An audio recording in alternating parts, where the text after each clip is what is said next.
la página 62, para los que tienen el librito y para los que están online, yo les voy a ir mostrando acá con la computadora el texto. Pero primero vamos a recordar lo que fuimos haciendo en estos días, así conectamos. Primero que nada, estamos en la fiesta de la Virgen, así que ofrecemos este día y estamos con ella acá, presentes. Ella nos acompaña, así que por eso también hemos hablado de ella ayer y hoy en su fiesta también la tenemos en cuenta aquí con nosotros. En estos días estuve explicando acerca de un proceso, porque el camino de la fe es un proceso que puede ser ascendente o descendente, en donde el centro de este proceso es Cristo. El proceso, como hemos dicho ayer, empieza con la conversión. ¿Qué significa? Un arrepentimiento de corazón, la contrición de corazón. Hemos hablado también de la idiorritmia, hemos hablado de la penitencia, de la poenitencia. Bueno, son todas palabritas que después los que no estuvieron en estos días lo pueden ver de nuevo en el Facebook, que estará ahí, y después estará en el YouTube. O sea que para hacer un camino de fe, tenemos dos modos, en modo ascendente o en modo descendente. Ascendente, ¿qué quiere decir? Es un camino de virtud, en donde uno va haciendo paso a paso un camino de profundidad. Estos círculos pequeños son los distintos eventos o situaciones que paso en mi vida, que son situaciones o eventos en los cuales Dios va marcando el camino, me va llamando. Cada vez que me sucede algo, es un llamado de Dios. Cualquier cosa que me suceda es algo que Dios me está diciendo, ¿sí? Entonces, por eso este camino es ascendente para llegar al cielo, ese paraíso acá, o para hacer un camino de perfección. Por eso es que acá en el primer escalón somos los principiantes, después un poquito más adelante los progredientes, o sea, los que ya están en camino de un proceso progreso, y al final los perfectos, o sea, los que ya están profundizando el camino que han hecho. Este camino de profundización también se hace en modo descendente. ¿Qué quiere decir? Que yo empiezo mi vida con las cosas más simples, las cosas que se ven, por ejemplo, hago limosna o hago una obra de caridad, o sea, distintas actitudes que yo tengo mostrándome hacia la gente, el testimonio que doy, pero esto es cada vez se va haciendo más profundo, es decir, más como escondido. ¿Por qué? Porque es un camino de kenosis, otra de las palabras las cuales hemos desarrollado en estos días. Un camino de kenosis es un camino de abajamiento, es un camino de silencio, y ese camino de abajamiento significa un camino de humildad. O sea que a medida que yo me voy abajando, más me voy acercando al cielo. Por eso está así la escalera, ¿sí? A medida que yo más me abajo, acá está Cristo, que es el que me permite hacer este camino. A medida que más me abajo, más cerca del cielo estoy. Miren, ¿ven? Entonces yo voy haciendo este caminito. Entonces, a medida que más me abajo, más me voy acercando a la perfección. Por eso es que el camino más profundo que yo puedo llegar a hacer, un camino de arrepentimiento, un camino de conocimiento interior, cuanto más lo hago, más me acerco a la perfección. Y eso es un camino de anonadamiento, de kenosis, del cual estuvimos hablando ayer. Hoy vamos a continuar este camino, vamos a hacer solo una parte porque por el tiempo no llegamos, pero hoy vamos a hablar de la palabrita connatural. Entonces vamos a la página 62. Bien, dice así. Hemos dicho también que lo que estamos haciendo son distintos pasos de la lección divina, también hablamos ayer. Hacer lección divina, es decir, el contacto íntimo con la palabra de Dios, es como andar de caza, ¿no? Como quien va a cazar o a pescar, ¿sí? En las escrituras del propio innato, de lo propio innato. Ahora vamos a ver qué es eso. Esta palabrita con natural, por eso está separada, porque dice con natural, que puede abrirnos los ojos. Ahora vamos a ver de qué se trata. Sea para aquello que uno es, sea para aquello que uno no es. De ahí que cuando nos enfrentamos en las escrituras, o sea, cuando yo leo las escrituras, la palabra de Dios, yo me estoy enfrentando, no en un sentido negativo, sino que yo me estoy viendo en esas escrituras, me pongo de frente, me estoy enfrentando a personajes que son todo menos dignos de alabanza. Por ejemplo, hay algunos personajes como David, por ejemplo, que no todas las cosas que hizo fueron buenas, pero también yo me identifico también con eso. Por ejemplo, algunos personajes bíblicos tienen la parte de fragilidad o la parte de camino de virtud. Entonces, yo me identifico ya sea con una fragilidad de ese profeta, de ese patriarca o de ese apóstol, pero también me identifico con su camino de virtud. Entonces, con natural significa que yo me identifico con un personaje bíblico y yo le doy vida a ese personaje porque yo me encuentro en la escritura.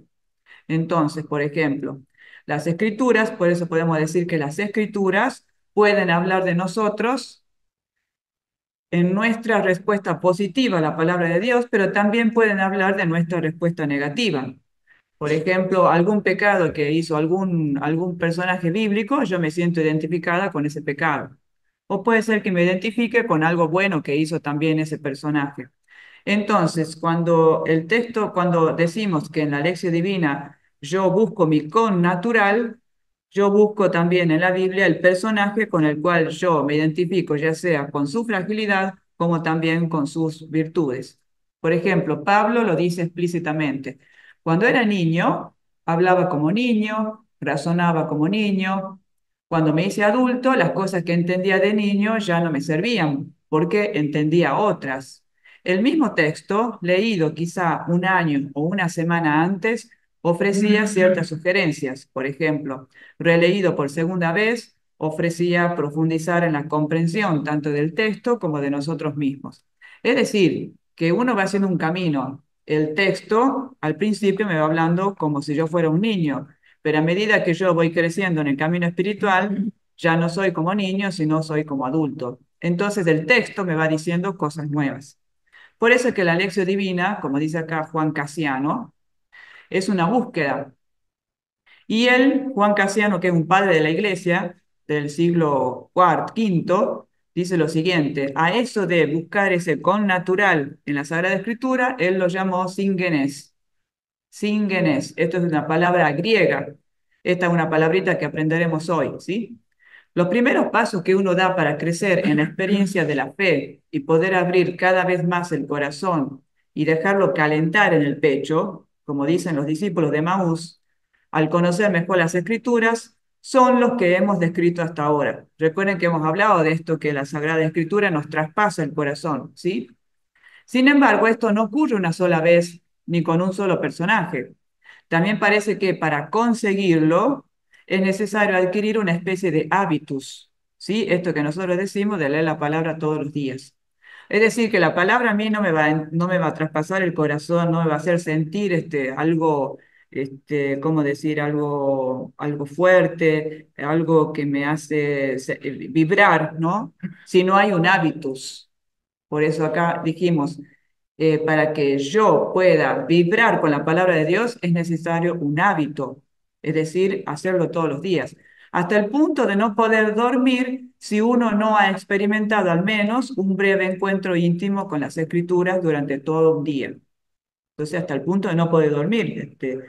Por ejemplo, si uno no ha compartido la palabra ese día, parece que se siente mal.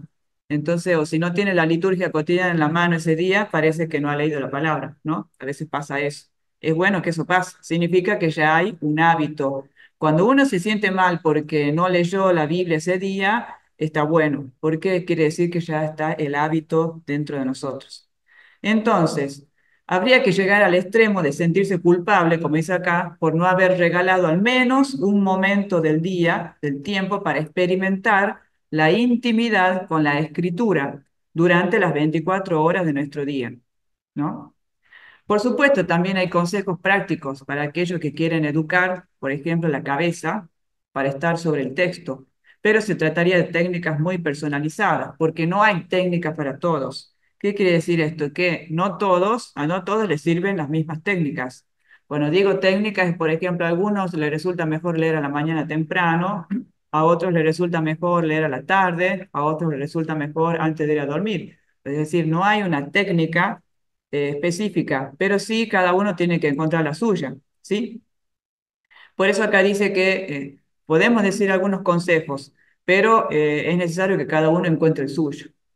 ¿Y qué decían los monjes? Los monjes hablaban de una triple estabilitas, ¿sí? Estabilidad significa una triple estabilidad, es decir, una estabilidad del cuerpo, que significa stabilitas corporis, una estabilidad del corazón, stabilitas cordis, una estabilidad de la mente, stabilitas mentis. Es bueno saber estas palabritas porque uno está en latín, por supuesto, pero así como que a uno le queda más, ¿no? Así uno va mejorando su lenguaje, aprendiendo cosas nuevas. Por eso es que los monjes decían lo siguiente, que la lectura de la palabra de Dios me ayuda a qué? A la estabilidad del cuerpo, a la estabilidad del corazón y a la estabilidad de la mente. Esto es muy importante. ¿Por qué? Porque cuando uno lee la palabra de Dios, lee con el cuerpo, lee con el corazón y lee con la mente. El objetivo es encontrar la manera personal más adecuada para garantizar la fidelidad a la lección divina. Entonces, por ejemplo, si yo tengo algún problema sentimental, la palabra de Dios me puede ayudar. Si tengo un problema emocional, la palabra de Dios me puede ayudar. Si estoy enfermo físicamente, la palabra de Dios me puede ayudar. O sea, la palabra de Dios purifica y sana. Eso también es un sentido sacramental que tiene la palabra de Dios, que cada vez que la leo, que la profundizo, va purificándome. Eso es muy importante.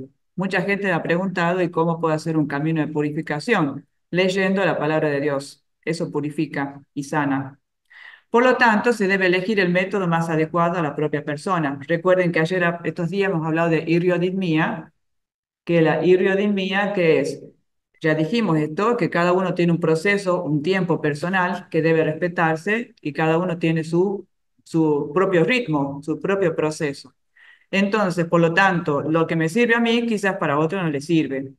Algunos, por ejemplo, leen mejor la palabra con el celular, ya están acostumbrados a eso. Otros necesitan el libro.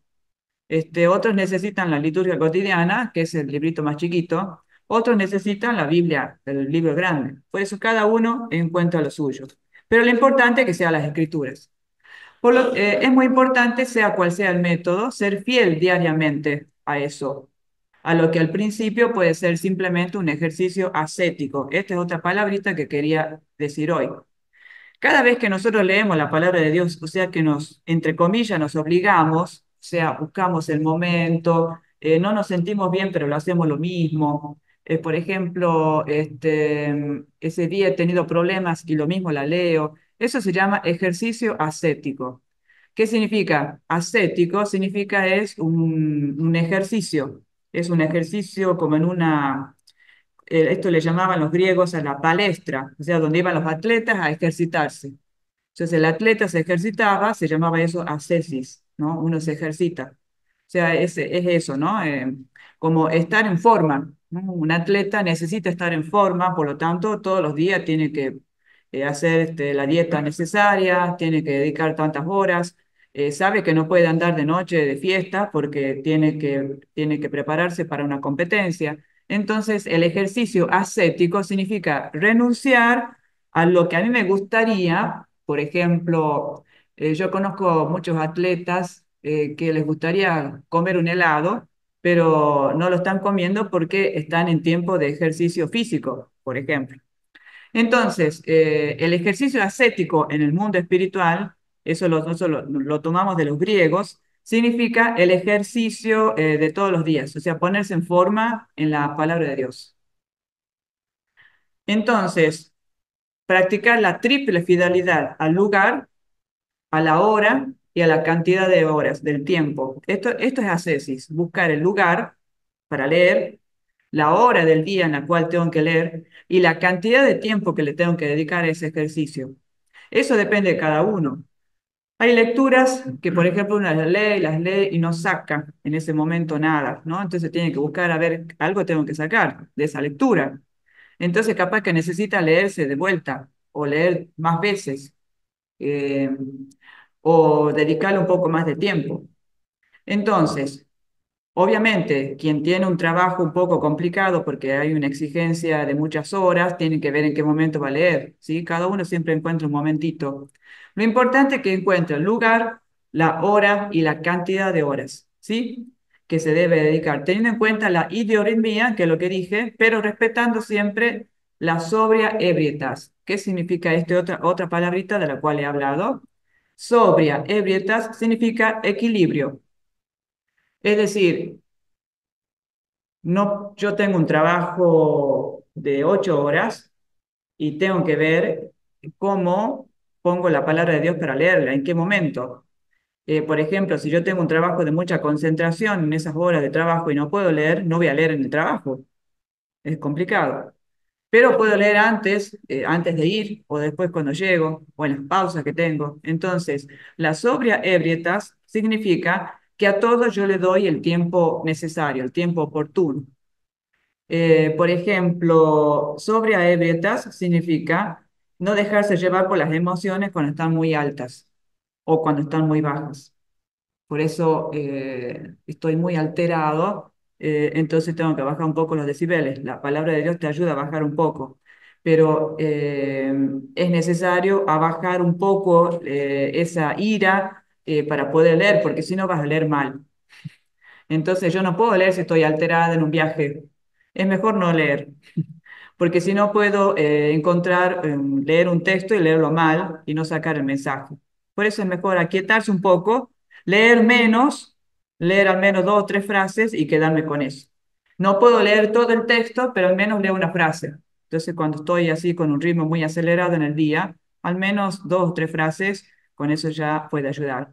A algunas personas les sirve, por ejemplo, levantarse más temprano, pero si yo me acosté muy tarde el día anterior, por alguna circunstancia, por circunstancias familiares, por ejemplo, estoy cuidando a un enfermo y no puedo levantarme más temprano para leer la lectura porque yo me lo propuse, porque puede ser que yo esté descuidando la parte corporal. Entonces, como dije al principio, es necesario el equilibrio, ya sea corporal, mental y sentimental.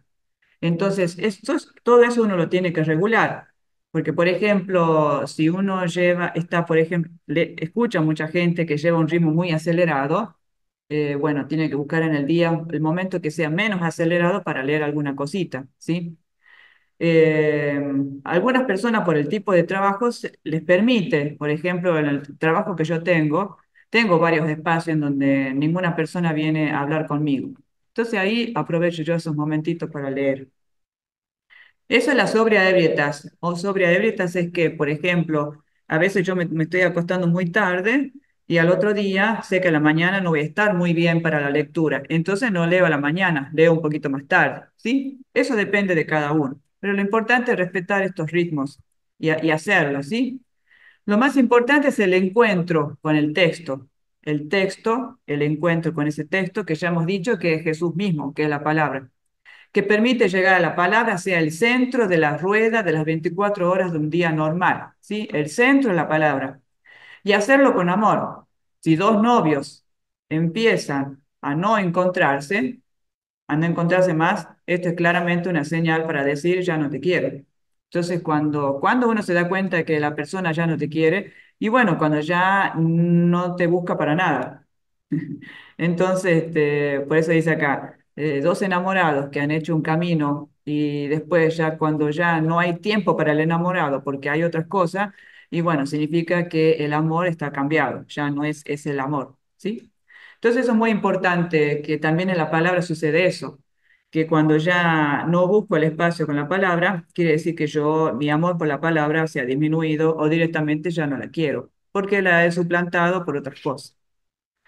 Eh, Vamos adelante entonces. Entramos entonces al capítulo cuarto, que es una continuidad de lo que estamos diciendo. Entonces, hemos mencionado algunos ejercicios prácticos, ¿sí? Que dijimos ahora, que capaz que muchos ya lo sabían, pero es bueno recordarlo. Los padres de la iglesia dijeron que si uno es fiel a la lección divina, también le lleva a descubrir gradualmente la relación entre las escrituras y el misterio del pan partido y el vino compartido en la celebración eucarística. Esto es muy importante, ¿Por qué? Porque la lección divina, la lectura de la palabra, va en continuidad con el misterio de la Eucaristía. No son dos cosas distintas, es el mismo Cristo. Entonces me lleva a mí gradualmente a relacionarme más con la Eucaristía, ¿sí? Lucas, por ejemplo, relata que fue precisamente al partir el pan por Jesús cuando los discípulos se dieron cuenta de que era Él. Entonces, a veces el sacrificio de la Eucaristía, la misa misma, te ayuda también a comprender el texto bíblico, porque en la misa hay muchos gestos. A veces estamos un poco distraídos, pero los gestos también ayudan a comprender los textos que leemos. Sabemos que con este descubrimiento, estos discípulos que iban, estaban cansados en el viaje. Esto es una característica importante. ¿Qué pasa cuando estoy cansada? ¿Sí? Entonces estaban cansados por el viaje, se llenaron tanto de nuevas fuerzas que se apresuraron a volver a Jerusalén con la sorpresa de compartir la alegría de todos sus amigos que anunciaban Jesús ha resucitado y se ha aparecido a Simón. Eh, por eso acá es muy importante acá lo que está diciendo este texto, que estaban cansados por el viaje, por el trabajo, por las relaciones personales, por las situaciones problemáticas de todos los días. O sea, nosotros tenemos que llevar el texto a lo que ocurre acá, ¿no? Entonces dice acá, iban cansados por el viaje. Nosotros estamos cansados de otras cosas, ¿no? Quizás por levantarse todos los días a la mañana para trabajar, eso también es un cansancio. Encontrarse con ciertas personas que no me caen bien también es un cansancio. Escuchar a algunas personas a quienes yo ya no le tengo confianza también es un cansancio. Eh, Escribir la palabra de Dios y hacer un comentario y compartirlo con otros también es un cansancio. Entonces, todo muchas veces nos cansa. Pero acá dice que la Eucaristía los llenó de fuerzas para continuar el camino. Entonces, por eso es que venimos acá a la misa, justamente para retomar las fuerzas y para poder tener la fuerza para seguir leyendo. Eh,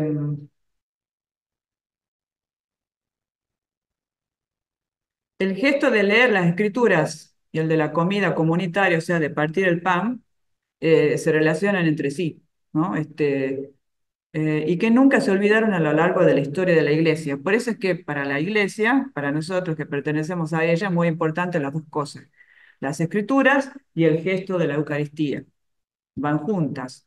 Entonces, por eso es que la palabra de Dios, Cristo, palabra, siempre nos acerca a la Eucaristía. También porque ya sea el gesto de la Eucaristía como la lectura de la palabra nos abre el entendimiento. Entonces, por ejemplo, hay cosas que yo no entiendo en mi vida, hay cosas que yo no comprendo de que por qué me pasó esto, por qué me sucedió esta situación, por qué esta relación con esta persona me produce esto. Bueno, hay cosas que uno no encuentra respuesta. Pero acá, como dice el texto, Jesús les abrió el entendimiento. Jesús podría haberle abierto el entendimiento por medio de las palabras solamente, pero él entiende que nuestra forma de ser tiene necesidad de otras cosas, también del gesto para ver. Entonces, a veces un gesto nos abre la mente para entender mi camino.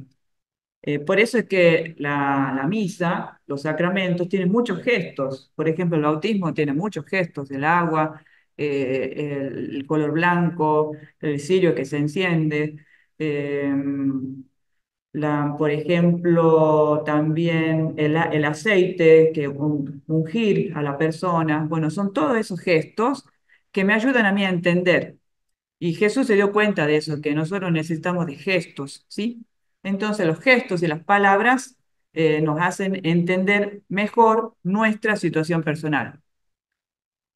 A veces puede ser que esté en la misa y algún gesto que se hizo en la misa me hace pensar sobre algo que me ha sucedido. Por ejemplo, el gesto de la paz. Yo me doy la paz sea contigo. Entonces, capaz que ese gesto me hace recordar algo que yo debo perdonar o algo, o quizás en ese momento me di cuenta que a una persona ya la he perdonado. Bueno, todo eso va sucediendo en la misa. Bien. ¿cómo se hace la búsqueda del propio connatural? Es decir, ¿cómo podemos hacer este camino de encontrar en la Sagrada Escritura el personaje que más se identifique conmigo? Los padres de la iglesia llegaron a la conclusión de que Jesús de Nazaret, que se encuentra, o sea, la vida de Jesús, que es un acontecimiento, por eso nosotros decimos antes de Cristo, después de Cristo, fue un hecho muy decisivo para la historia universal, ¿sí? También para nosotros. El acontecimiento de Jesús, ayer hablamos del espectáculo de Jesús en la cruz, se convirtió en los discípulos en el centro de un tiempo antes de él y de un tiempo después de él, ¿sí? Para nuestra historia. El latín, bueno, acá decimos antes de Cristo y después de Cristo. Bueno, ¿eso para qué? Para decir que los tiempos que nosotros vivimos están marcados por una presencia, pues, antes de Cristo y después de Cristo, ¿sí? Bien, ¿por qué hacemos hincapié a la historia?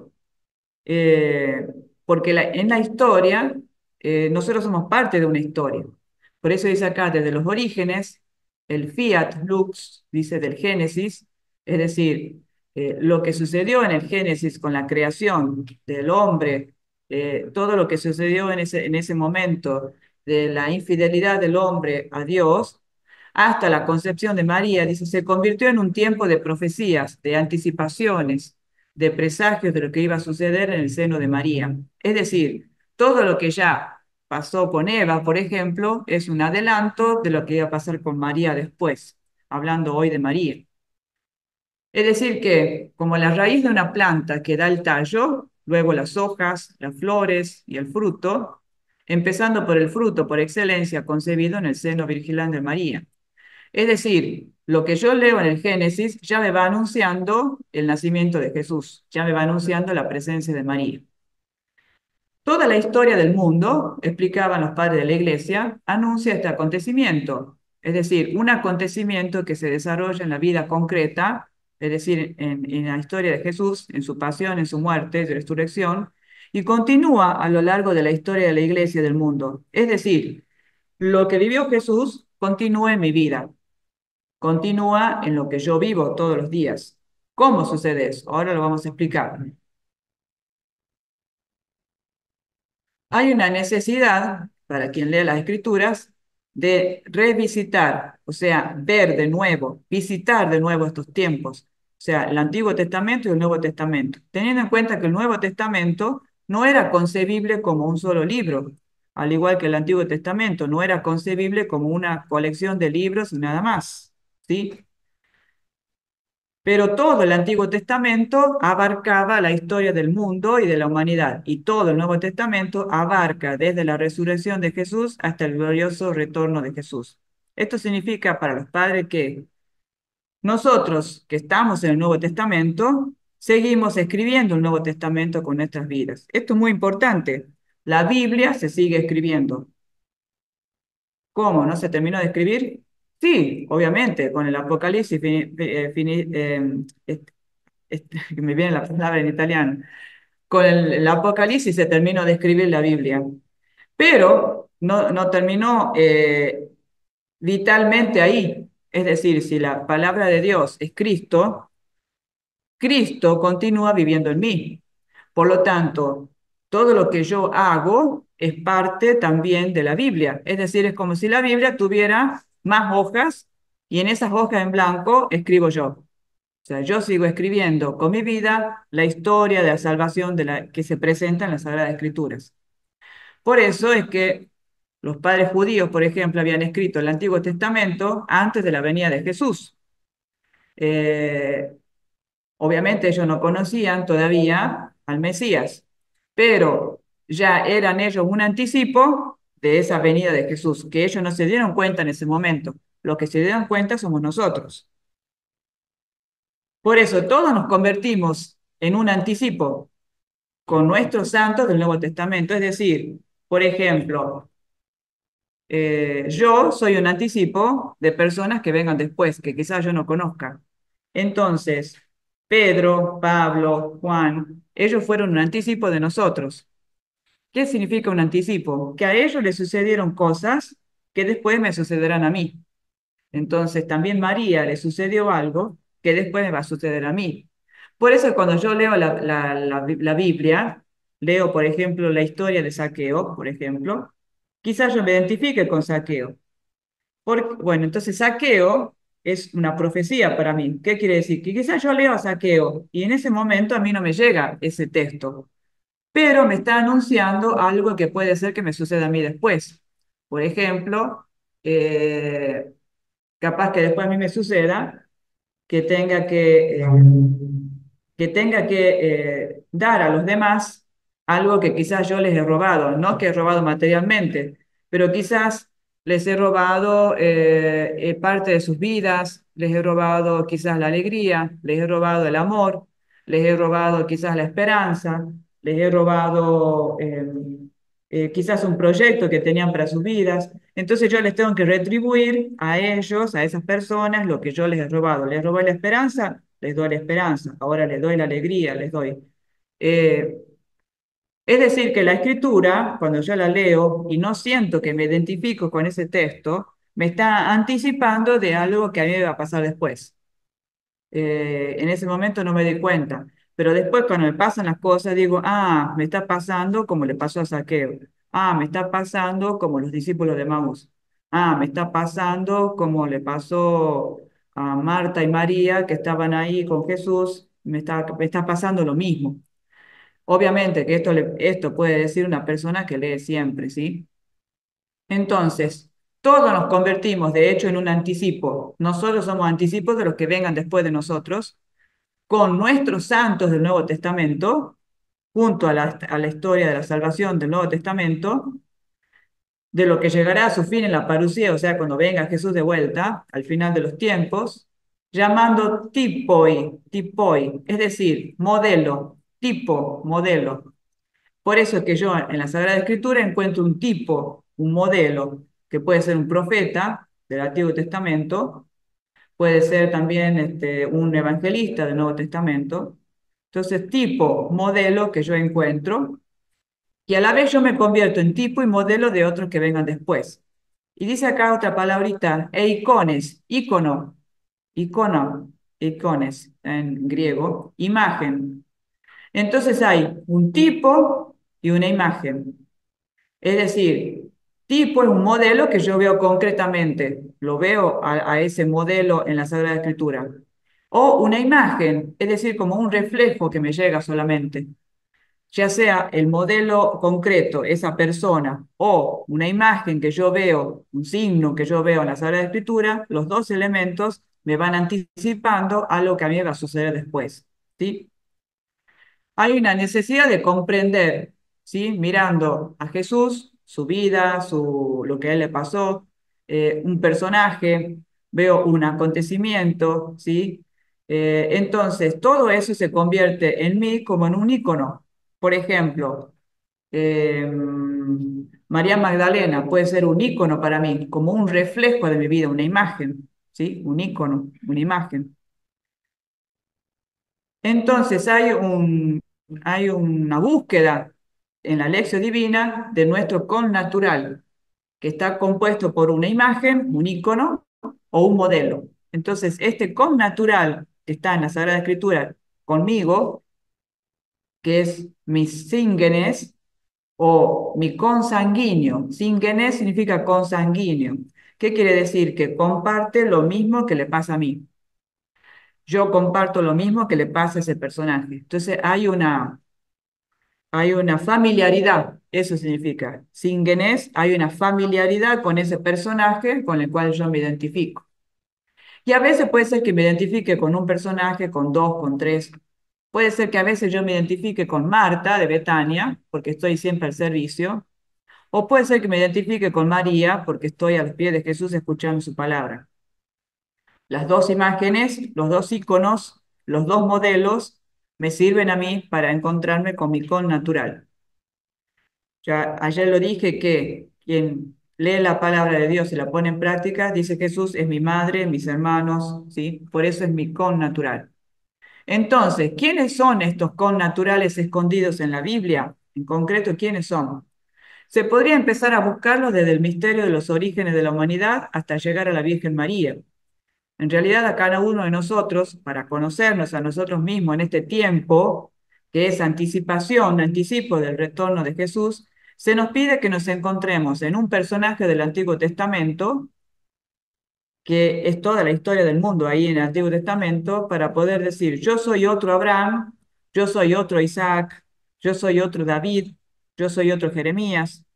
Pero voy a hacer eso si hay algo que le ha sucedido a Jeremías o a David o a Isaac que me ha sucedido a mí también, ¿sí? Por ejemplo, yo puedo decir, yo soy otro Abraham si me tocó salir de mi tierra natal, ¿no?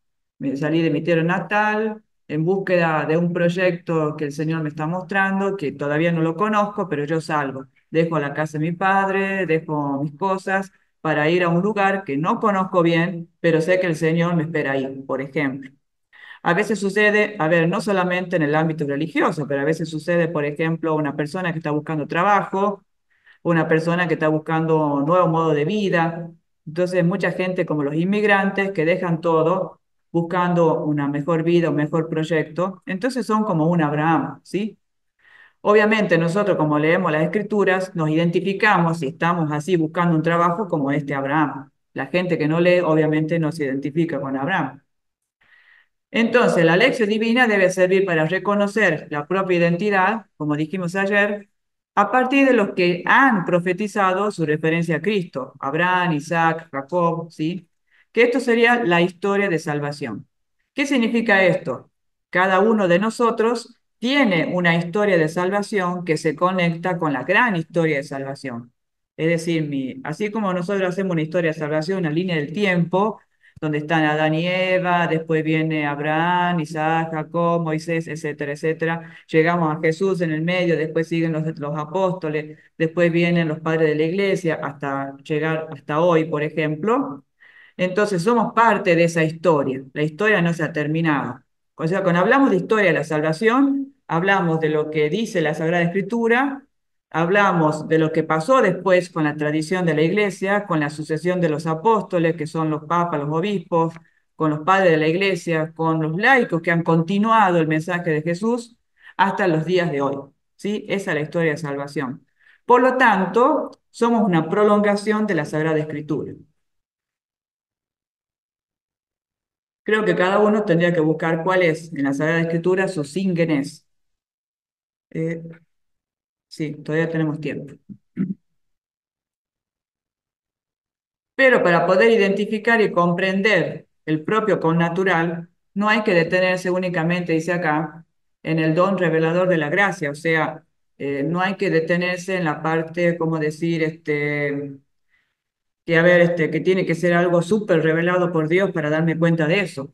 No, no es eso, sino porque cuando uno descubre las cosas sencillas, ahí está la gracia, ¿sí? Por eso dice acá que presupone la naturaleza, es decir, lo normal en mí, lo que yo soy, ¿sí? Por eso no me puedo identificar con natural con un Walt Disney, por ejemplo. Ah, yo me identifico con la princesita, yo me identifico con el príncipe azul. Eso no es con natural. Capaz que yo me identifique con un personaje de una película. Ay, así me pasó lo mismo a mí. Eso es otra cosa. Aquí estamos hablando de una cosa muy diferente. Pero por ahí alguno puede decir, ah, bueno, yo me identifico con algún personaje que no existe de inteligencia artificial. Yo me identifico con ese y por lo tanto ese es mi connatural. No. Acá el connatural es aquel personaje que está dentro de la Sagrada Escritura, que ha vivido casi las mismas cosas que viví yo. Por ejemplo, que le pasó que perdió su familia, que le pasó que encontró,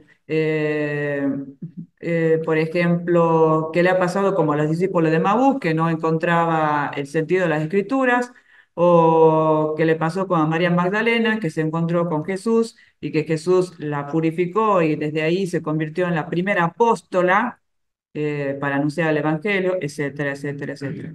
Yo ya tengo elegido mis connaturales, también ya los elegí. Y bueno, ya cada vez que leo, siento que estoy con ellos, ¿sí? Entonces, por eso es que estamos hablando de una naturaleza, naturaleza humana, pero estamos hablando no de una cosa ideal, o sea, yo no me identifico con un fantasma que está volando por ahí o que es algo ideal, ¿no? Yo no me identifico con algo que quisiera hacer, me identifico con alguien que vivió ya esta experiencia. Eso es el con natural, el síngenes del cual habla la Sagrada Escritura. Yo me identifico con alguien que ya vivió esta experiencia de fe y por eso yo lo hago parte de mi vida a este personaje. Entonces, cada vez que yo leo la Sagrada Escritura, leo con ese personaje la Sagrada Escritura. Entonces, yo me identifico con María Magdalena. Cada vez que leo la Sagrada Escritura, leo como si fuera ella que está leyendo conmigo. O, por ejemplo, me identifico con Pedro, eh, que está sobre las aguas y camina hacia Jesús, pero cuando duda se hunde. Entonces, yo me siento como Pedro. Por lo tanto, cuando yo leo las escrituras, no me encuentro con Pedro, pero ese Pedro que está pasando por las aguas, soy yo que está cruzando esas aguas. Entonces, cuando yo hago lo que está haciendo ese personaje, no quiere decir que me voy a ir al Niwil a caminar arriba de las aguas, por eso debo explicarlo, porque capaz que alguno piensa, soy el connatural, tengo que hacer las mismas cosas que, o sea, por eso hay que entenderlo bien, porque si no, capaz que alguno va a ser así. Eh, lo milagroso que sucede, hay que separarlo eh, de esta parte de identificación. ¿Qué quiere decir? Que los milagros tienen un significado. Yo me identifico con el significado, no tanto con el milagro, ¿sí? Eh, por eso, por ejemplo, si María concibió a Jesús, bueno, ¿yo cómo puedo hacer para concebir a Jesús? Si yo no me casé, yo no tengo un esposo, pero bueno, María lo concibió sobre todo en el corazón, como decía San Agustín. Entonces yo tengo que concebir a Jesús en mi corazón, la palabra tengo que concebirla para dar la luz, ¿sí? Entonces María es mi connatural. Eusebio de Cesarea, ¿qué decía? Este también estamos hablando del siglo IV, padre de la iglesia, gran historiador, que decía que es necesario prepararse, dice acá, de una preparatio evangélica. Es decir, uno tiene que prepararse para poder comprender el texto bíblico. San Jerónimo decía que esa preparación es una invitación a releer la historia del mundo, por ejemplo, lo que está pasando hoy, no cerrándola sobre sí misma, por ejemplo, la guerra que existe hoy entre unos países y otros, suenan los nombres de algunos personajes que estamos escuchando siempre. A ver, no es que yo tengo que ponerlos a ellos ahí, sino que el acontecimiento de la guerra yo lo puedo ubicar dentro de algunos textos bíblicos, ¿sí? Pero la guerra no es solamente dos países que se enfrentan y se matan entre sí, sino la guerra que está pasando dentro de mí, ¿no? El bombardeo que siento interiormente, también eso es la guerra. Y bueno, ¿quién finaliza esa guerra, no? Por eso también la Sagrada Escritura me habla de eso.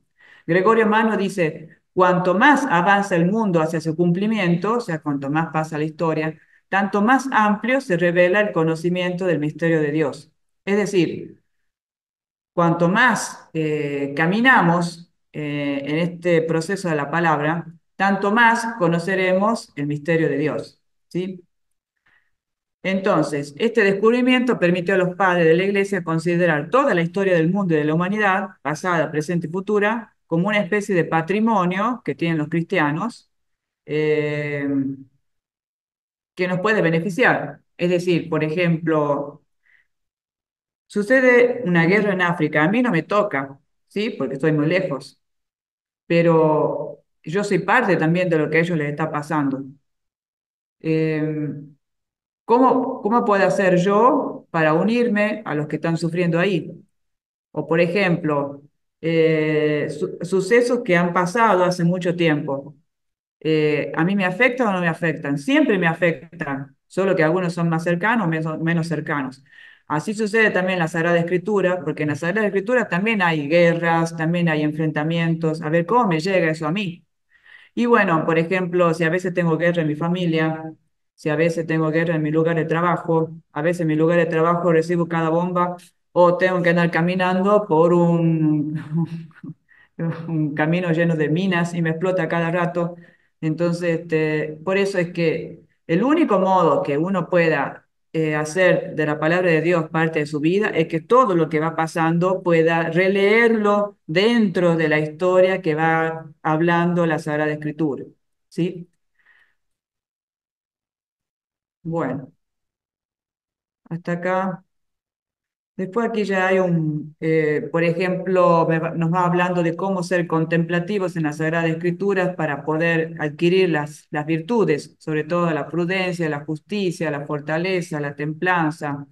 Eso ahora no lo voy a decir, pero sí vamos a rescatar estas cuatro palabritas y con esto terminamos los minutos que nos quedan. Ayer hablamos de la contemplación, de la teoría. ¿Recuerdan la palabra teoría, que significa contemplación? Que no es lo opuesto a la práctica, sino el ejercicio de contemplar, ¿sí? Entonces hay cuatro cosas que nosotros que leemos la Sagrada Escritura tenemos que contemplar en la Sagrada Escrituras. Hay cuatro elementos que tenemos que contemplar. A ver, cuando leemos, ¿qué tenemos que leer? Acá dice la teoría, la psique teoría, ¿sí? Bueno, ustedes no se pongan mal con algunas palabritas griegas, o palabritas latinas. Es solamente en italiano se dice para ayornarse, o sea, para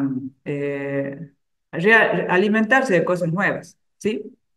Entonces, hay cuatro elementos que se deben contemplar para hacer una buena lección divina. Contemplar el cosmos, es decir, contemplar la naturaleza que está ahí, ¿sí? Es decir, yo cuando leo, tengo que ver el contexto, ¿sí? El contexto de lo que está sucediendo ahí. Por ejemplo, esto sucede en una montaña, sucede en una casa, sucede en un valle, sucede en el agua, sucede en el mar. Debo contemplar ese cosmos, esa naturaleza. A ver, contemplo el mar, cómo está el mar, está agitado, el mar está lleno de peces, el mar no tiene nada, está vacío, en el mar estamos navegando. O sea, hay muchos elementos. Por ejemplo, la montaña es alta, la montaña tiene árboles, la montaña está ahí, la zarza ardiente, la cual contemplaba Moisés. La montaña es la montaña de Lot, que debe subir para poder huir de la destrucción de Sodoma y Gomorra. O sea, la montaña como un lugar elevado donde Jesús va a rezar. Bueno, eso es la contemplación del cosmos, es decir, del espacio natural. ¿Sí? Es eso. Después dice la historique teoría, es decir, contemplar la historia, qué está pasando en ese momento. Y en ese momento, por ejemplo, Herodes está persiguiendo a los niños menores de 2 años para matarlos. Es un contexto, algo está sucediendo. Por ejemplo, otro contexto. eh, un contexto es que están los discípulos esperando la venida del Espíritu Santo, están dentro de una casa, están encerrados. El contexto es que no comprendían qué pasó con Jesús, si resucitó, dónde está. Eso es un contexto. O sea, ¿qué está sucediendo históricamente? ¿Sí? Después está la teoría, la psíquique teoría. La contemplar los sentimientos. A ver, ¿qué está sintiendo este personaje ahí?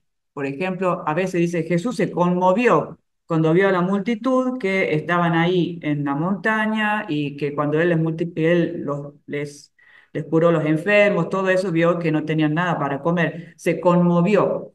Entonces tengo que contemplar los sentimientos de esos personajes. Por ejemplo, contemplar los sentimientos de María Magdalena, que ella se arrepiente, que ella se pone a los pies de Jesús, que pide perdón. Cuando ella va a la tumba vacía, que no encuentra al maestro, ¿cómo se siente esa María Magdalena que está buscando al maestro y no lo encuentra? Está triste. Tengo que contemplar esos sentimientos de la tristeza, de no ver a su maestro y donde lo habían dejado, dónde está. Es decir, contemplar los sentimientos de estos personajes, de esta historia que se está viendo. Y por último, la contemplación espiritual, la pneumatique teoría. Contemplo la dimensión espiritual. Este es el último paso. Es decir, ¿qué quiere, cómo está el Espíritu Santo en esa situación? ¿Qué quiere decirme ese texto? Es cuando nosotros decimos el sentido espiritual de las palabras. O sea, ¿qué quiere decir la montaña? ¿Qué quiere decir el pan? Eso es la contemplación espiritual. Es decir, ¿qué mensaje me deja? cómo actúa la presencia de Dios en ese contexto que estamos leyendo, ¿sí? Entonces, estos cuatro elementos, con esto yo termino hoy, es muy importante para poder leer la Sagrada Escritura cuando uno lee. Muchos me dicen, bueno, yo leo y ¿qué tengo que hacer? Bueno, contemplar estos cuatro elementos. Contemplar la naturaleza, es decir, el espacio físico donde sucede, o por ejemplo, contemplar la corporeidad de las personas. Por ejemplo, a veces el espacio físico son las personas. También, o sea, contemplar si son niños, esos niños qué cara tienen, si están sonrientes, si están jugando. Contemplar, por ejemplo, Jesús se encuentra con la mujer pecadora. A ver cómo era el cuerpo de esa mujer. Tengo que contemplar eso. No, no me refiero a cómo era el cuerpo, sino a ver, estaba destruido por distintas cosas. O sea, contemplar el espacio, a ver, la gente mira, ella es condenada, se acerca a Jesús, Jesús ve lo que está pasando, esta mujer no sabe con quién hablar, eso es contemplar la naturaleza. El contexto es todo lo que rodea eso, ¿sí? Históricamente hablando. Y bueno, esto sucedió antes de la crucifixión de Jesús, obviamente. Esto sucedió en el momento en el cual los escribas y fariseos estaban persiguiendo a Jesús por las cosas que decía. Estaban los publicanos ahí muy cerca. Eso sería la historia. Después contemplar los sentimientos de esos personajes, cómo se sentía esta mujer que se acercaba a Jesús por primera vez para ser perdonada, etcétera, etcétera. Después la teoría, contemplar la parte espiritual, que es saber qué mensaje me deja Jesús en esta palabra, que no es solamente historia, naturaleza, sentimientos, sino que me deja un mensaje. Entonces, esos cuatro elementos que aquí parece que están los pasos de la lección divina, ¿sí? El libro, por ejemplo, lo explica cada uno. Yo traté de hacer una síntesis de cada uno de estos elementos, que pienso que ahora no es el momento porque este, yo eso quería explicarles así nomás, más rápidamente. Los capítulos siguientes, paso así velozmente. Entonces, esto sería bueno que cada uno lo leyera en su casa, porque bueno, se dice al final, estas son las cosas que los padres de la iglesia habían aprendido, ¿no? De Atenas, de la democracia de Atenas, por ejemplo, cómo llevar una vida virtuosa, ¿sí? O sea que estos cuatro tipos de contemplación, los padres de la iglesia lo aprendieron en el mundo griego, ¿sí? Para llevar una vida virtuosa, para poder descubrir las virtudes en la vida de cada uno, ¿sí? Entonces, Gregorio Magno decía, no exagerar, no, ni siquiera en el bien, ¿no? No hay justicia sin misericordia, así como la misericordia presupone la justicia. Pero dice acá que es muy importante, no, o sea, que todo este camino es necesario un cierto equilibrio, no exagerar, en el sentido que, por ejemplo, yo hago el bien, pero no exagerar tampoco eso, en el sentido que a ver, por ejemplo, yo puedo tener muchas emociones y entonces yo exagero una cosa que es buena y la hago idealizada. Por ejemplo, digo, esta persona es muy buena y bueno, y la coloco en un pedestal y termina siendo más santa que todos los santos, ¿sí? Entonces, por ejemplo, yo descubro cosas en la Sagrada Escritura, pero no exagerar, dice Gregorio Magno. Bueno, poner a las cosas en su justo lugar. O sea, no ponerlas por arriba de todo, porque lo principal es encontrarse con el Señor. Por ejemplo, eh, me gusta la vida de Carlos Acutis. Bueno, pero no exagerar. Carlos Acutis no es el centro de mi vida. O sea, él siguió a Jesús, me encanta su historia, yo promuevo su vida, hago estampitas, medallitas y todo lo demás, pero no exagerar a que eso sea el centro de mi vida. Por eso dice acá Gregorio Magno, todo lo que yo encuentro en la Sagrada Escritura, no idealizarlo como si fuera, por ejemplo, Pedro, realmente Pedro es increíble lo que hizo Pedro. Sí, pero no exagerar, porque también Pedro también fue infiel a Jesús. Entonces, por eso siempre hay que equilibrar, ¿sí? Bueno, eso como último elemento. Y al final, después hace acá un desarrollo de las virtudes que se encuentran en los textos, porque cuando uno lee la Sagrada Escritura se encuentra con las virtudes. Entonces, cuando uno va leyendo, releyendo, va a ir encontrando la virtud de la esperanza, de la caridad, de la fe, justamente de esos tres fe, esperanza y caridad. Uno lee las escrituras justamente para crecer en la virtud, no para otra cosa. ¿Por qué? Porque si somos ignorantes, podemos caer también en el pecado de no conocer cuando en realidad podemos conocer lo que dicen las escrituras.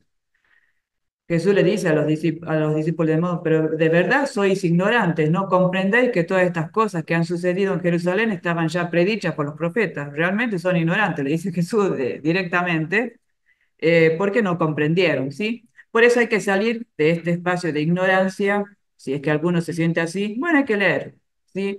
Y ninguno que lee es el super capo en la Sagrada Escritura. O sea, no es que porque uno lea y entienda, ahora se comprende en el maestro de las palabras de Dios. No, no es así.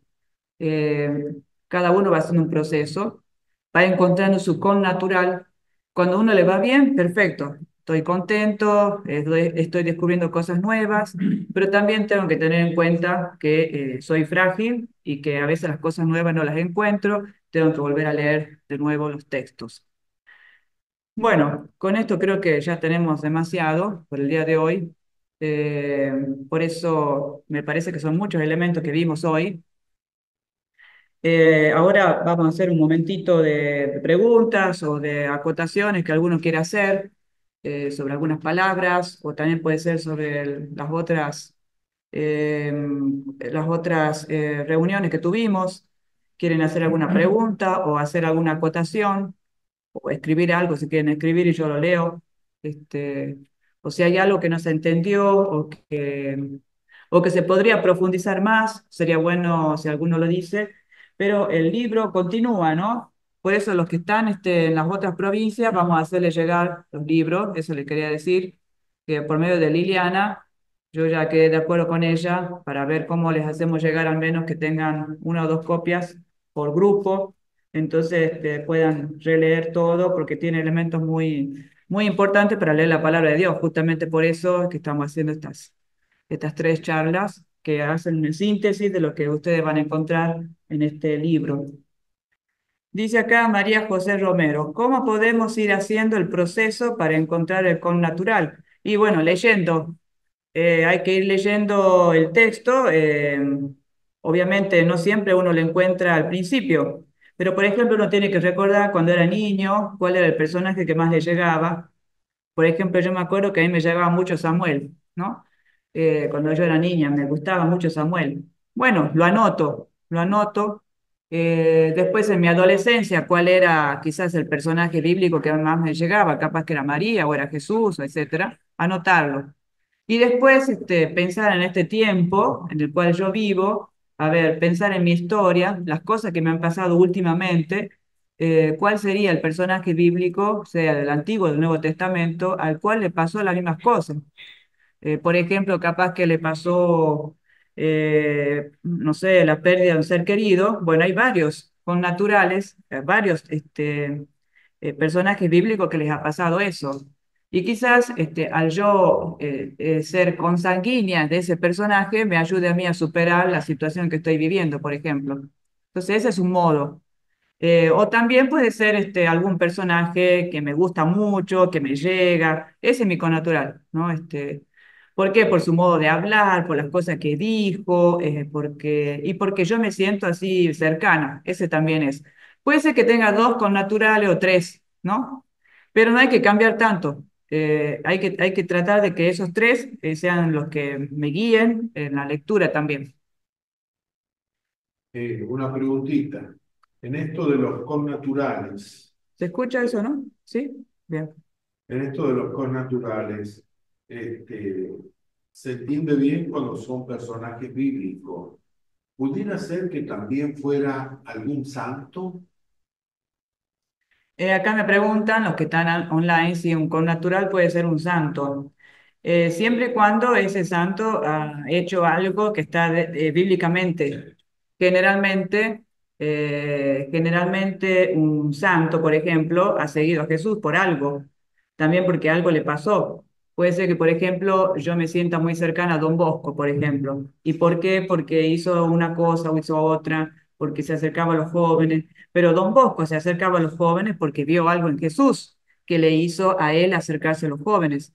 Ahí tendría que ir, ver, por ejemplo, si hay un santo que me llega mucho. Yo mencioné a Carlo Acutis, por ejemplo. ¿Por qué me llega? ¿Qué ha hecho él para que me llegue tanto? Si generalmente un santo, siempre un santo, hace algo que ha encontrado en la Biblia. O sea, un santo es santo porque es un reflejo de la Sagrada Escritura. Ningún santo está desconectado de la Sagrada Escritura. O sea, lo que tendríamos que ver es, por ejemplo, si hay, por ejemplo, Carlos Acutis, me llega mucho, me encanta su vida. Hay algo, ¿por qué me encanta su vida? ¿Qué hizo? ¿Cuáles son las frases? Y vamos a ver que esas frases que él dijo de alguna manera están relacionadas con la Sagrada Escritura. Entonces puede ser un connatural bíblico, pero el santo generalmente tiene esa consanguinidad también con la Sagrada Escritura y por eso ese santo me llega. Y lo segundo, cuando uno contempla algún pasaje bíblico, alguna cosa, da la sensación como que está muy consciente. ¿Qué sucede cuando nombraste a Don Bosco, por ejemplo? En Don Bosco funciona mucho el tema de la contemplación de ciertos acontecimientos o de la palabra en su vida, que sucede a través de los sueños. Puede suceder que hayan personas que tengan esta cercanía, digamos, a la contemplación, más en un tiempo, en un momento en el cual no están conscientes, es decir, que están en un estado de, de sueño, sueño como vulgarmente decimos, están dormidos, pero están contemplando y llegan a darse cuenta que después al despertar se produce todo un proceso de reubicación de todas esas cosas que han ido apareciendo en el sueño. Sí, claro que sí. Por ejemplo, doy un ejemplo, la historia de Jacob, que él tiene un sueño de la escala, de una escalera. Entonces él se acuesta en la montaña sobre una piedra. Él estaba buscando una respuesta y en el sueño él ve esa escalera en la cual suben y bajan los santos, los ángeles. Entonces, esa escalera para él significó que ahí en ese lugar donde él estaba tenía que hacer un altar al Señor, o sea que ese espacio donde él estaba tenía que ser un espacio para llegar a Dios. Él interpretó que esa escalera es el espacio de los ángeles que llevan a los hombres hacia la presencia de Dios. Creo que cada uno puede encontrar también en ese personaje, por ejemplo, de Jacob, también ahí con ese, Don Bosco era connatural de Jacob, porque a través de los sueños interpretaba que Dios le estaba hablando. O también, por ejemplo, la figura de Samuel, que también él no entendía que Dios le estaba llamando, él no sabía si estaba dormido, si estaba despierto, sentía la voz, pero no sabía de quién era. Entonces, Samuel, él siente esa voz. Entonces uno a veces, por ejemplo, puede, no siente esa voz como Samuel, pero sí puede sentirla de otras maneras. Entonces alguien te dice, bueno, Dios te está llamando acá, acá, acá. Bueno, volviendo al tema de los sueños, también, por ejemplo, José, que soñaba, y antes de que sucediera la persecución de los niños menores de 12 años, ahí Dios le dice que debe salir de Belén para ir a Egipto, escapar de Herodes. Entonces, ahí en el sueño, Dios le está revelando. Entonces, eso sería un con natural, por ejemplo, como un espacio en el cual uno contempla y no se da cuenta si está durmiendo, si está soñando, si está... A veces puede suceder, claro que sí. Yo, por ejemplo, busco cuál sería el personaje bíblico para fundamentar que a veces puede suceder eso con la Sagrada Escritura, que uno lee y pues le puede pasar que está contemplando algo interiormente y no sabe si está soñando, está despierto, puede pasar eso también. O a veces uno está en la cama casi medio dormido y está como contemplando algo de la Sagrada Escritura. Bueno, eso también puede suceder, claro que sí. Pero no es una cosa de por decir mística, así hablando, sino que es algo normal que para quien está acostumbrado a leer, a rezar, sucede como un momento así de alegría, de serenidad, de paz interior. También hay otros santos, por ejemplo, Daniel, el profeta Daniel, también a través, él interpretaba los sueños. Entonces, quienes han estudiado a Don Bosco cuando tenía estos sueños, donde Dios le revelaba algo, lo han relacionado mucho con el profeta Daniel. Por eso es que lo que viven los santos son cosas que también ya vivieron los profetas o los evangelistas. Lo que vivimos nosotros son cosas que ya vivieron también los profetas y los evangelistas. No sé si respondí la pregunta. Sí, Liliana. Sí, y cuando yo leo un texto, me imagino lo que estoy leyendo, me imagino las situaciones, me imagino las personas. ¿Qué diferencia hay con contemplar cuando leo un texto? Estoy hablando de lo mismo, es esa imaginación que uno generalmente usa cuando lee, o Sí. contemplar es algo más. Cuando yo dije acá, por ejemplo, contemplar por ejemplo, el cosmos, la naturaleza, contemplar la historia, todo eso, a veces es importante y es muy importante lo que uno se imagina. Es parte. Porque, a ver, yo leo y mi mente ya va imaginando todo el contexto, la situación. Quien no se imagina no puede contemplar. Es necesario, como el primer paso de la contemplación, cuando uno se imagina algo, es necesario para poder contemplar el texto. La imaginación es muy importante. Los padres de la iglesia hablan de eso. Hablan de la imaginación como un elemento importante para poder contemplar. Sí. Lo importante es que uno no se quede siempre en la imaginación, porque si no eso se convierte en una fantasía. Es decir, uno siempre está imaginando cosas, sino que es un primer paso antes de ir a lo concreto de lo que uno lee. Así como uno lee, uno se va imaginando que es lo normal, pero después eso se va entrando en mi corazón y se va haciendo algo más concreto. O sea, no permanece como una imagen, como una fantasía, ¿sí?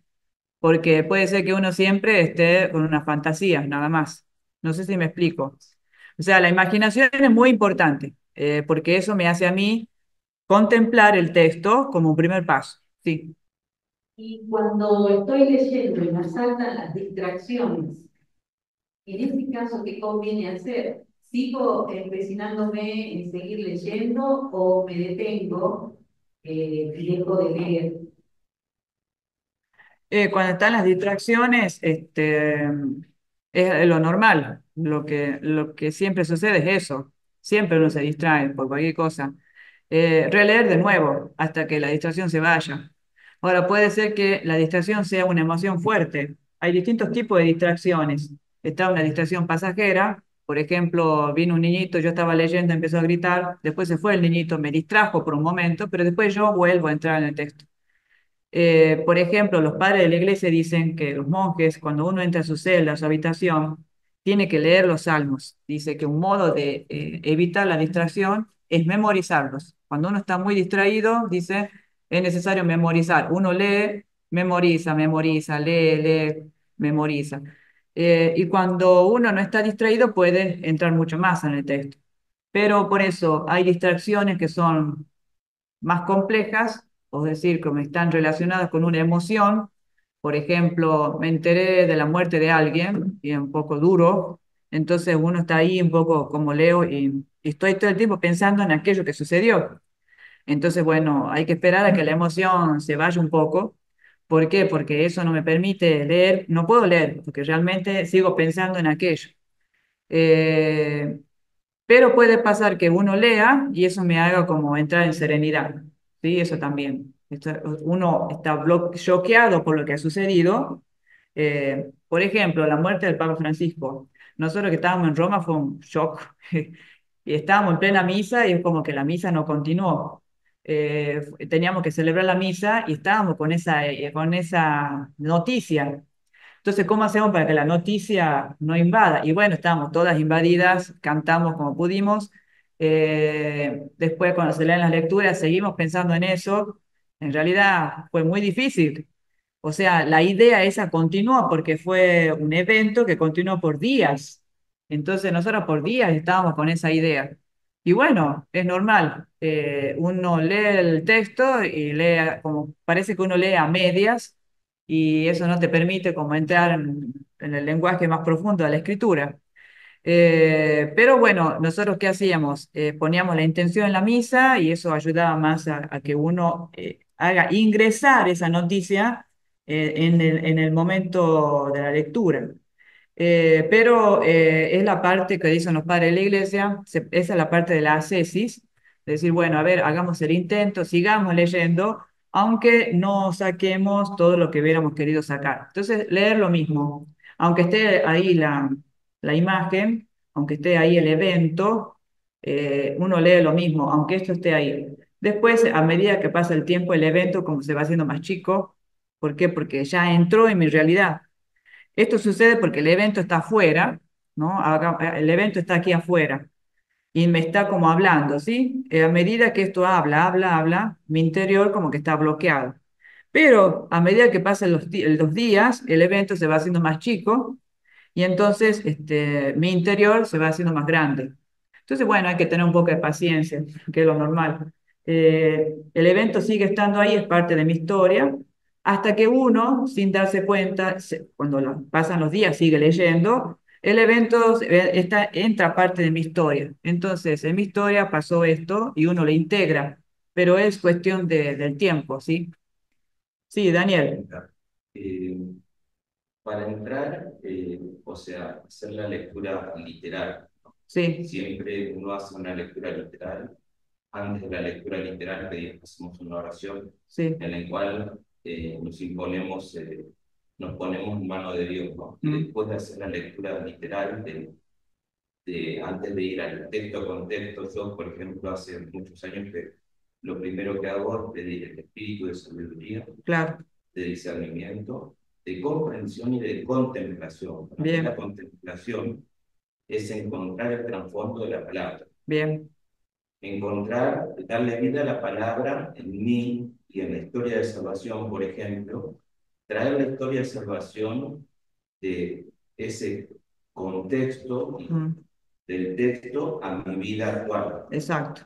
Entonces, el ejercicio cotidiano que vos explicabas de la asepsis, Hace, sí, sí. asepsis, el ejercicio cotidiano es lo que me ayuda a comprender primero Mm, la historia que se vivió y traerla a mi vida, sí, ¿no es cierto? Para poder yo hacerme con un natural, con un santo o con la lectura del día, en lo cotidiano de mi vida y de mi día, mm, y con hacerme cotidiano, con natural también, con el prójimo que tengo en este momento, porque también eh, yo la riqueza de la palabra también es compartirla con los demás para poder, hay cosas que yo no entiendo, muchas veces me pasa, y el escuchar a otro,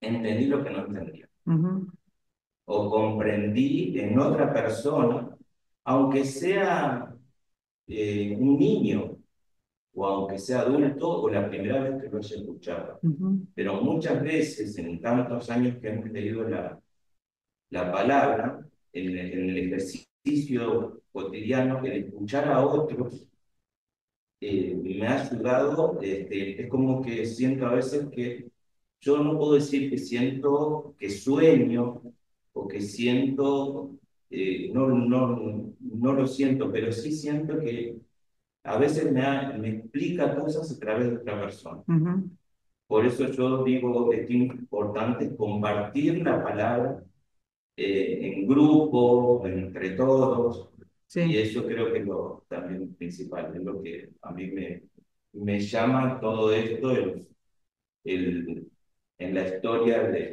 Salvación, de perfecto. salvación. Cuando vos dijiste que uno trae el texto a la historia de uno, en realidad uno no se da cuenta, pero cuando uno lo trae es porque uno ya se metió.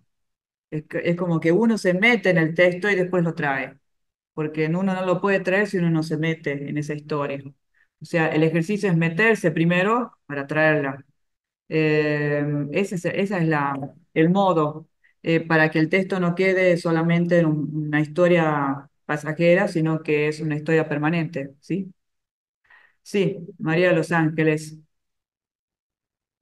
Muchas gracias por esta idea de con natural, porque lo que estábamos haciendo era, o sea, la meditación era por ahí identificarnos con personajes, en la lectura que uno en algún momento se identifica con un personaje, después con otro en la Sí. historia. Ujú. Pero en esta contemplación, los cuatro pasos, los cuatro momentos, que primero el contexto, el Sí, segundo la historia, los hechos, después los personajes, los sentimientos, y después qué me dice a mí Jesús, qué me dice la palabra hoy. Bueno, también en entra esto, ¿qué le digo yo a Jesús? Que respondo, que a veces no hace falta decir una oración, que la hacemos, sino a veces es un hecho, algo que nos comprometemos a hacer, algo que después hacemos, porque ujú. a veces nos pasa que por los días hacemos algo que tenía que ver con esa lectura. Claro, exactamente. Entonces, eso también es contemplación, ¿verdad? Sí, Y ese diálogo no hace falta a veces que sea con palabras, cuando estamos contemplando, hay como un diálogo, diríamos, pero mental, que de vuelta. exacto, exacto, exacto, exacto. Por ejemplo, yo me pasa algo y recuerdo lo que leí, entonces encontré una respuesta a lo que eso es contemplación también. Exacto, sí, sí, sí, Muchas sí. gracias. No, de nada. Sí, Marisa. Bueno, ante todo, agradecerte otra vez. A mí me quedo con esto de Eusebio de Cesarea, ¿no? Que es la preparación para el Evangelio, ¿no? Preparándose para el Evangelio, y también dice San Jerónimo consideraba esta preparación una invitación a releer la historia del mundo. Eh, o sea, esta hermosa noticia que es el Evangelio, eh, yo pienso que es, como vos decías, algo que pasó hace muchísimo tiempo, Mm, pero nos está preparando para lo que mañana exacto. puede pasar, ¿no? Ujú, Dentro de un ratito. ujú. Entonces, el estar preparado es como anticiparse y eh, fortalecerse, alimentarse, agarrar todo lo necesario, es como hacer una gran logística Mm, para poder afrontar esta situación. Por ahí, como vos decís, pequeñas situaciones que me sacan, o también para recibir hermosas situaciones, ¿no? Esto yo digo, el Evangelio uno lo toma como algo tan antiquísimo y no, es tan actual. Y no es algo ya vivido, sino que es, como si se quiere, eh, lo que vamos a vivir, ujú. ¿no? Me parece una riqueza, Bien, interesante eso de la logística. sí, Buena la palabra logística. Estamos haciendo un trabajo de logística, o sea, buscar las cosas, los materiales, para poder después vivir lo que ahora no estoy viviendo, pero me va a pasar después. Esto, o sea, lo que leemos, como dijo Marisa, lo que leemos en las escrituras es un anticipo de lo que va a pasar a mí después. Obviamente no va a pasar todo porque los seres humanos no vivimos todas las experiencias, pero sí algunas, exactamente, y lo bueno es que cuando te está pasando, vos decías, ah, si has leído, si has contemplado en aquel momento, te hace pensar, ah, ahora entiendo, me está pasando lo mismo, entonces uno lo mira de una manera distinta, como que sabe que el personaje en la Biblia encontró la respuesta, después reflexionó, después Dios lo salvó, entonces uno ya piensa, bueno, el Señor me va a salvar también a mí, y es así, ¿sí? Eso sí, muy bien. Acá hay otra reflexión de alguien.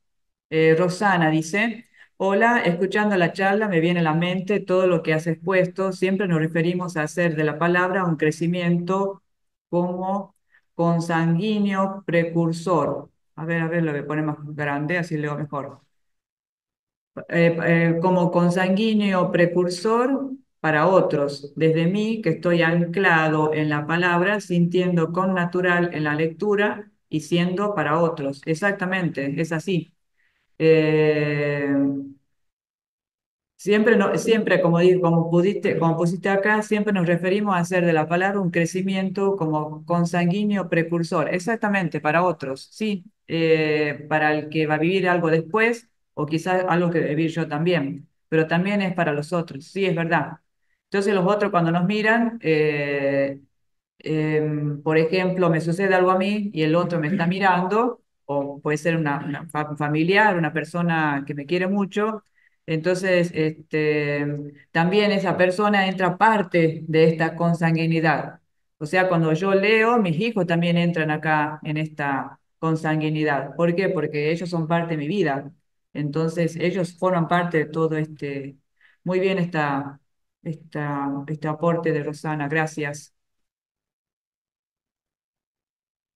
Sí, No, comentarios del Facebook. el Facebook, veamos. Yolanda Morel, de Tucumán. Es fundamental leer la palabra de Dios todos los días para entender e identificarse con el personaje de la historia de aquellos tiempos. Actualmente me sucede con esta palabra del Evangelio y contemplando a estos personajes. Perfecto, gracias Yolanda, muchas gracias. Dice Ceballos, dice esa identificación con el personaje de las Escrituras, un santo, por ejemplo, San José, nos ayuda a llegar a una contemplación de ese personaje y a través de él llegar a la contemplación más profunda con el Señor, como alguien que le entrena para algo más grande. Bien, perfecto, Eh, gracias. Victoriana, la hermana Victoriana, Ajá. de San Rafael. Muchas gracias, Silvia. Ha sido muy enriquecedor escucharte, como un rebrotar el pasto que sin querer, queriendo, vamos dejando adormecido. Exactamente, es así, hermana Victoriana, así también es. Y a veces el pasto está un poco seco y bueno, echarle un poco de agua, empieza a ponerse verde de vuelta, porque no es que el pasto está seco, esto es algo que aprendimos cuando yo que venía de Tucumán creía que el pasto estaba seco, y no era así, está de otro color. Entonces, el pasto está esperando el agua para recuperar su color verde, es así. Muchas gracias. ¿Alguien tiene otra, eh, Carmen, a ver qué dice Carmen? Bueno, yo simplemente agradecerte por toda tu sabiduría, todo lo que nos dejas, hablo en nombre de todos. Sí. Y bueno, que se repita más veces, más veces. Bueno, que venga más veces. Muchas gracias. Bueno, de nada. Bueno, yo quería también hacer la síntesis me gustó mucho esta imagen que usan los hebreos en cuanto a las Sagradas Escrituras, que es una relación de dos amantes. Yo me imagino un momento, ¿no? Cuando estaba leyendo, que la amada está, la palabra como la amada, está en su palacio y está atrás de una ventana con las celosías. Ella sabe que el amado está afuera, nosotros, pero no se deja ver, ¿no? Esa imagen está muy linda. Me encanta cómo tratan la palabra de Dios, los hebreos. Yo eso no lo conocía, fue un descubrimiento nuevo. Entonces ellos ven, hacen esa metáfora, que la palabra de Dios está ahí detrás de la ventana con las celosías. No abre la ventana así para que la vean toda, no, la amada no se muestra, sino que se va dejando ver por partes, pero el amado está desesperado por verla. Entonces va, busca, mira por los huequitos, a ver qué puede ver, porque se siente atraído por su amada, ¿no? Por la palabra. Entonces va todos los días y la amada no lo deja pasar, no le abre la puerta, nada. Hasta que un momento la amada dice, bueno, hoy le voy a abrir la puerta al amado para que me conozca. Entonces, la alegría del amado cuando él iba nuevamente a mirar por las celosías y se encontraba con la amada, cuando ve que la puerta está abierta, dice, ¡qué alegría! El amado dice, ¡qué alegría! La amada se deja ver, puedo verla, me la imaginé tantos años y ahora la veo, y ahora puedo hablar con ella, puedo tocarla, puedo estar con ella. Entonces, así también así dicen los hebreos, que esa es la relación, esto lo dice también Eusebio de Cesarea, también lo dice, Irineo de León también lo dice, Entonces, ellos dicen que el encuentro con la palabra de Dios es así, como el amado somos nosotros que va en busca de la palabra, de la amada, y al principio uno trata de encontrarla y ella se esconde y se muestra de a poquito todos los días. Pero llega el momento, va a llegar un momento en el cual te va a abrir la ventana, la puerta, acá estoy, ¿no? Hay momentos en los cuales uno vive eso con la escritura, cuando la vida se va relacionando cada vez más con el amado y hay una relación continua, ¿no? Entonces, bueno, yo dejo eso como último mensaje. También Virginia nos dice acá, leer la palabra es estar en comunión con el Señor, con nosotros mismos, con los hermanos. Un curita salesiano me decía que hay que leer, que al leer nosotros imaginemos esta situación como si estuviéramos ahí. Cuando en la misa se leen las lecturas, yo me imagino y estoy allí. Muy bien, de General Pico La Pampa. Gracias. Y María José nos dice de nuevo, se va desvelando con ternura. Exactamente, Jesús es así, con ternura se va mostrando, obviamente. Y por supuesto nos hace amarlo más. Entonces terminamos este momento, les agradezco, uno se hace actor, es verdad, sí, se hace actor de ese texto, es parte vital del texto, no es un espectador, es verdad, uno se hace actor. Muy bien, respetando el tiempo, les agradezco la presencia. Bueno, vamos a continuar con este tipo de charlas. Yo después les voy a decir, porque hemos hablado con el obispo y bueno, me ha dicho que si pudiéramos continuar con este tipo de encuentros, con todos, que tengan así este tipo así de compartir, así que al menos una vez a la semana vamos a tener este tipo de encuentros. Después les voy a decir cómo va a ser. Así que ya le van a avisar por medio de Liliana, nos pondremos de acuerdo para mantener este tipo de formación que nos hace bien a todos. Si bien yo voy a estar en Roma, pero así como estoy online ahora, voy a estar online también allá, desde allá. Así que después les vamos a comunicar cómo vamos a hacer este proceso, este camino. Desde ya les agradezco. Bueno, buena fiesta, feliz fiesta de la Virgen, que la María nos siga acompañando y nos ponemos en sus manos también en su día, poniendo también las intenciones de todos nosotros para que nos siga acompañando en este camino, como iglesia, como familia, como amigos, como hermanos. Así que por eso que ella nos siga acompañando en el día de hoy. Hoy voy a decir María Auxiliadora de los cristianos, ruega por nosotros. Gracias. Viva la Virgen, viva.